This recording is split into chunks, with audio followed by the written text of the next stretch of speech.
Hey guys, and welcome back to GCC. I'm Damon, and today I wanted to take a look at the new Kindle Paperwhite 4, which released this year in 2018, versus the original Kindle Paperwhite from like 2012, I think. So I guess let's just get started. So this one here is the new one. I should probably label that. Ta-da! New Kindle Paperwhite versus the old. Brr. Okay, so this one has Bluetooth 4.2, a flush screen, so the bezel and the screen are one and the same. It is waterproof. It is rated for IPX8, so that means 60 minutes in 2 meters of fresh water. It has 802.11b, G, and N Wi-Fi. It has a 300.27 dpi screen and a resolution of 1448 by 1072. It has a newer UI. The base model has 8 gigs of storage, while this one here has 32 gigs. It has 5 LEDs along the bottom, a micro USB port right there, a 1000 megahertz processor, a 1.35 to 1, so 1.35 to 1 aspect ratio, and the light can be fully turned off on this model. Over here is the Paperwhite 1, which released, I believe, in 2012. It has an 800 megahertz processor compared to this one's 1000 megahertz or 1 gigahertz processor. 256 megabytes of RAM, which I believe is the same for this one, but I could not verify.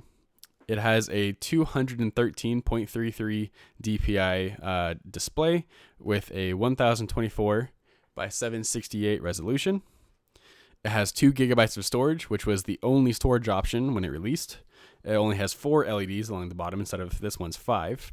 It has the same micro USB port along the bottom, and both of them feature a 1420 milliamp hour battery that will last you basically forever unless you crank up the brightness settings.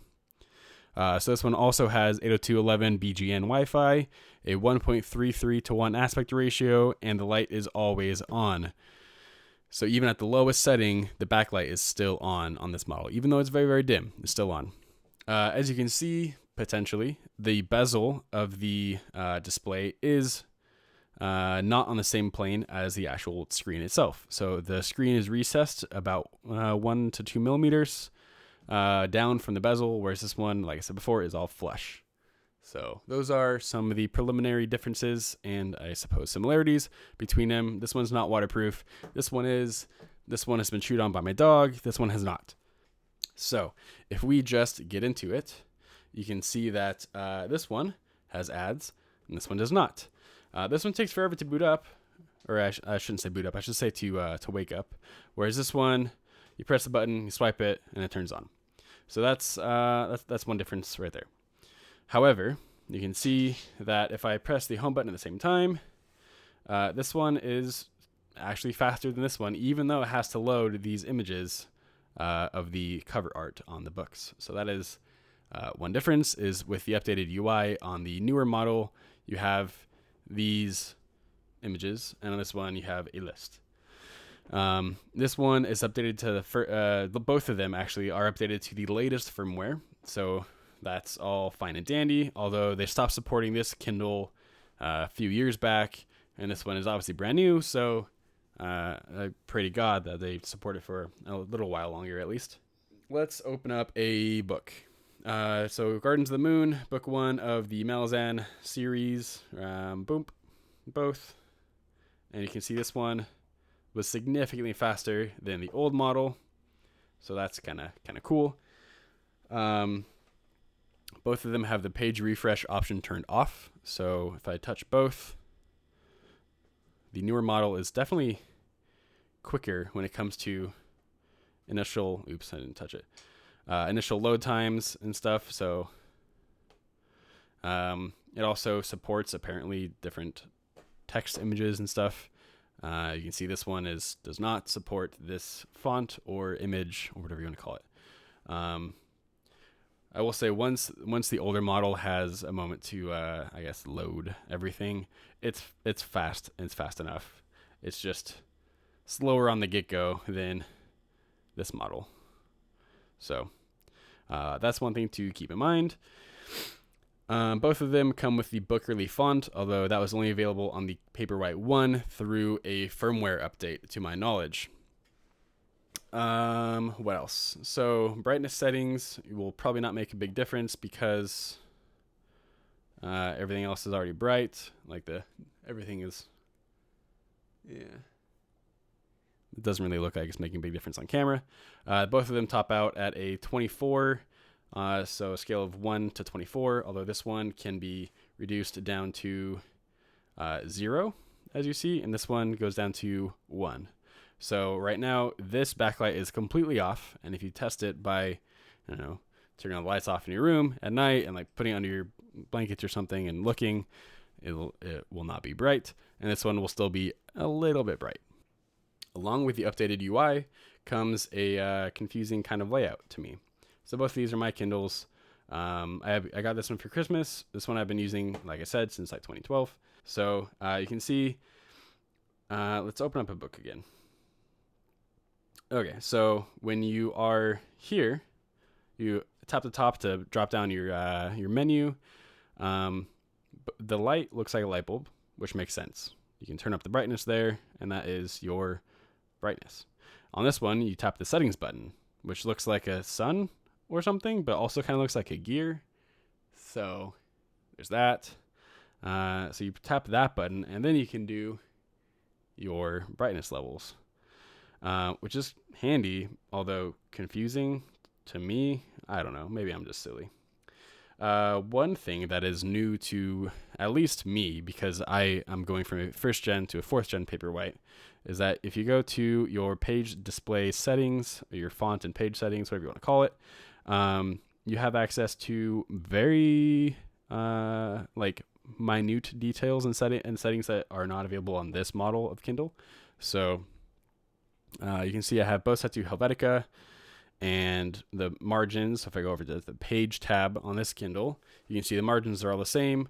On this Kindle though, handy dandy, you have an orientation setting, which is really cool. So you can lay in bed with your Kindle this way. That's just kind of cool. Or you can change it back, and it'll go back to the way it was. What else? So you also have, if you go back to fonts, you can change how bold the font is in each size setting. So you can see I have the bold cranked all the way up, and 1, 2, 3, 4, 5, both are set to 5 on the font. Let's go find some actual font text. You can see this one is thick boy. That one's pretty beefy. This one's still definitely readable, and it's not at all like too thin of a font. I don't know, the opposite of bold. It's not too unbold, but this one is definitely bolder. Oops, that's the wrong button. So let's open up the book again, go back to the page display settings, font and page settings. You can drop down the bold to 0, I believe. Yeah, 0 or 1, and it will adjust accordingly. Let me see if I can get a better shot of this. There we go. So just for the sake of showing you, I'm going to zoom in real far. You can see the text below will change according to the bold settings that I choose. So all the way up and boom, holy frick, that's crazy. Or you can drop it down to 1 or 0. I like 1 just for a little bit more definition and contrast.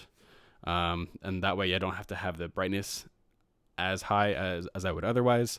So I really love that option. That is only available on the newer model Kindles, not available on the old one. So this Kindle, the new one, is 10% lighter and smaller than this Kindle. So it is 10% shorter this way, so top to bottom, and it's also not as tall. So if you put them side by side, this one is the old Kindle is very slightly taller. So it's a little bit thicker side to side than this one.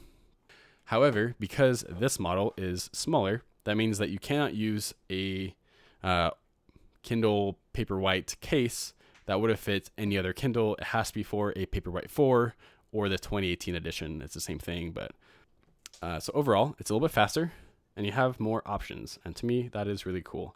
So I like having the option to increase the boldness of the text of the font.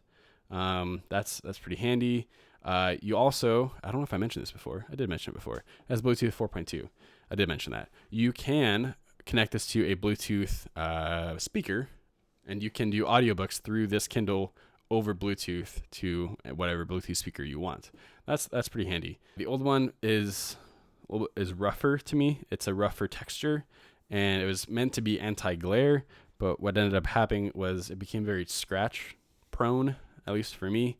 It definitely, it has a scratch in it that when the brightness is high enough, it's very obvious, and it's it kind of pulls you out of the immersion when you're reading. So, oops, I bumped my camera stand thing. So that's kind of crappy. This one is definitely smoother, and it's definitely still anti-glare, if not more anti-glare, actually, now that I look at them side by side. Yeah. It could also be the difference in backgrounds. Anyways, both of them are very good at being glare resistant. This one is smooth, and because there is no difference in height between the screen and the bezel, it just makes for a very easy to hold and easy to operate device. You don't have to worry about if something is right up against the corner, like if you're going for your changing your location data to see how much time you have left in your book, you can kind of just go like that versus trying to get right in the corner of the bezel, and it's just kind of stupid. So that's nice. However, this one is a little bit more fingerprint sticky. I don't know what to call it. This one picks up fingerprints quite a bit easier though. So you probably can't see it, but there are fingerprints along the side, along this black border bezel, but it does not show up very well on the actual screen. So that's good. So those are my kind of thoughts on the Paperwhite 4 versus the Paperwhite 1. I will say, if you have a Paperwhite 2 or 3, my wife has a Paperwhite 3. It has the same UI. It has the same processor speed, so the same ARM processor at the same speed as the new Paperwhites. The only real difference is this one is waterproof. It has Bluetooth, and it has the flush screen. And those are the only main differences that I can find. I also forgot to mention that the new Paperwhite is also capable of inverting the display colors so that you can go from black text on a white background to a white text on a black background. So that's one new feature that's only available on the Paperwhite 2018. But that just about wraps it up for this video. Hopefully it was able to help you understand some of the new features that the Paperwhite 2018 has compared to the old Kindle Paperwhites, and hopefully it can assist anyone who's considering buying one to see if it's worth the extra price. So I hope that you liked the video. Thanks for watching.